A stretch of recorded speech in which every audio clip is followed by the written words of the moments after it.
for those who don't know me, I'm Rebecca Perfect and I work on the advice service for BBS UK. The advice service opened its virtual doors in January 2021, and we received our first self-referral within the first hour, alongside numerous referrals that day from the clinic team.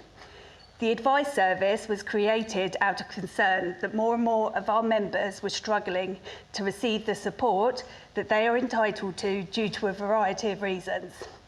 These reasons are things like decreasing care budgets, long waiting lists, service users not knowing what they're entitled to, and a fear of being judged or asking for help. With each clinic appointment, more and more needs were becoming evident. The challenges of COVID highlighted this even more. The difficulties of our members getting help and support was crazy. Obviously, COVID was a very strange time. We will always be grateful for the trustees for believing that there was a need and for funding the advice service to be set up. By September 2021, I had so many referrals coming in. I was fortunate that we had Shirin, who's over there, if you want to wave, Shirin. She came to work with me on the advice service. Since January 2021, we have worked on 94 cases and inquiries. The sources of these referrals have mainly come from the clinic team, but also lots of members referring themselves. We've also started picking up referrals from other charities, such as Look UK, and GP surgeries have started making their own referrals. Since the beginning, we've supported people in a variety of areas: educational healthcare plans, employment, benefits, housing. The biggest thing that we're supporting people at the moment with is supporting the social care system. As you probably know, it's quite a difficult thing to navigate. Under the Care Act, local authorities have a duty to assess an individual's needs and their eligibility for publicly funded care and support. Local authorities often need reminding of this duty, as they often need reminding that they also should be completing carers assessments for a lot of our parents. A needs assessment will allow a local authority to gain a full picture of the care and support needs that you have, so that they can make a decision about whether you are eligible for this support. If your needs are identified, you'll be offered something called a package of care. This package could be a single service or a combination of lots of different services that are deemed to support your current needs.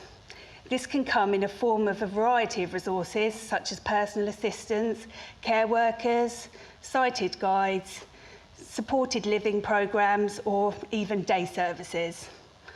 One of the biggest challenges of someone with BBS is that they often don't fit into one social care department.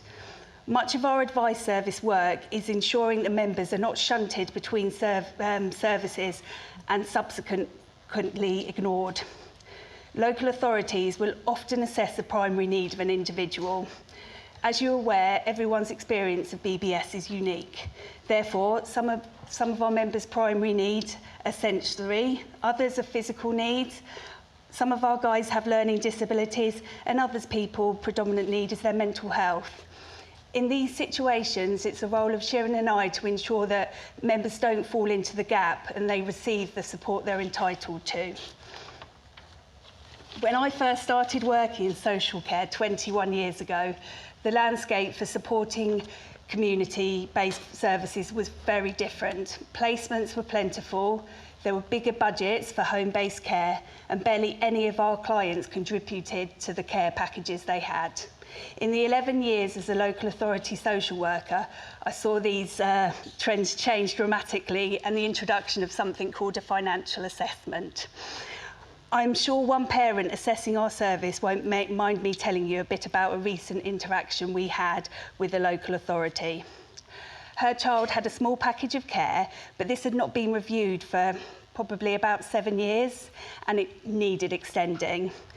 In addition to this, having spoken with the clinic team, it became apparent that they needed an occupational therapy assessment to come in and assess things like the bathroom to make it more accessible for the young person and for the mother as a carer to be able to support her child.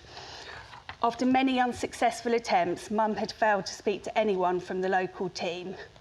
Following a few phone calls, I determined the problem was that 2 referrals were required.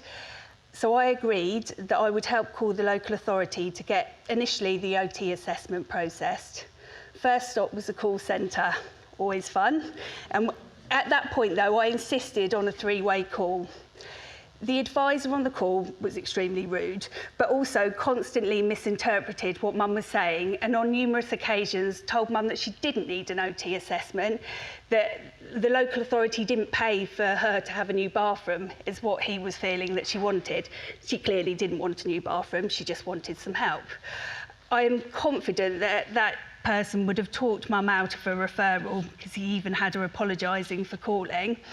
But as a third party, I was able to challenge the misunderstandings and his constant attempts to close the query.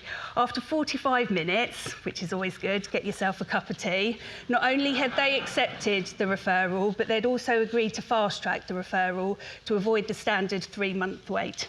So I was quite happy with that, and we took that as a win. So the OT assessment has now been done, and hopefully the adaptations will start shortly. Both Sharon and I, as our previous roles as local authority and charity sector social workers, we understand the processes and how the local authorities are working, and we're willing to challenge and query any decisions that are made for our members. We see our role is to support those less experienced or confident in navigating those systems. But other times it's just simply to have a chat with you, to explain the situation and to remind you you're not actually going mad, and that some people aren't particularly helpful. So we're here to offer you moral support if you feel confident enough to make the calls yourself. We'll work in a way that suits you, and we'll always try and get the best support for our members and their families. We do pride ourselves on working towards positive relationships with the workers involved in the care packages or the support plans of our members. It would be wrong not to recognise the pressures that social workers and other care professionals are under. They've got no money and they've got no budgets, and they're working with such limited resources. So our role isn't to work against them, but to work alongside them and to equip them with the insight and a working knowledge of BBS that they may otherwise not have. Communication is therefore key, and we will become involved in cases quite often where the communication has broken down between the family and the professionals, and we'll work through with the professional to try and get them to understand how it's best to communicate with our members and to help them just navigate together what the outcome is. Sometimes people have just lost what they're trying to achieve. So we'll act as a little go-between. This brings us to the year ahead. So we're going to carry on what we're doing, and with the support of fundraising to ensure that there is a budget there, that we can keep this vital service going. Without the hard work of our fundraiser, who I think is running around outside somewhere, this service would not be possible. We need to keep looking for funds. On a positive note, we've recently partnered up with London Metropolitan University, and we're looking at having a social work student join the team on placements.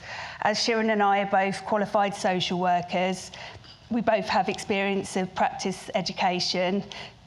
These hours will bring, obviously, invaluable support to our guys and will help us shape some social workers that have an understanding into BBS, which will be really good. And there are great ways, students, of getting new perspectives on what we're doing as an organisation and how we can shape the future. To finish, I'm nearly done. Sharon and I are doing a 2-hour workshop, so if you want to come and have a chat, we're in the Brundale room from 2 till 4. Don't hesitate to come and see us. And for anyone listening virtually, just give us a call and we'll see what we can do.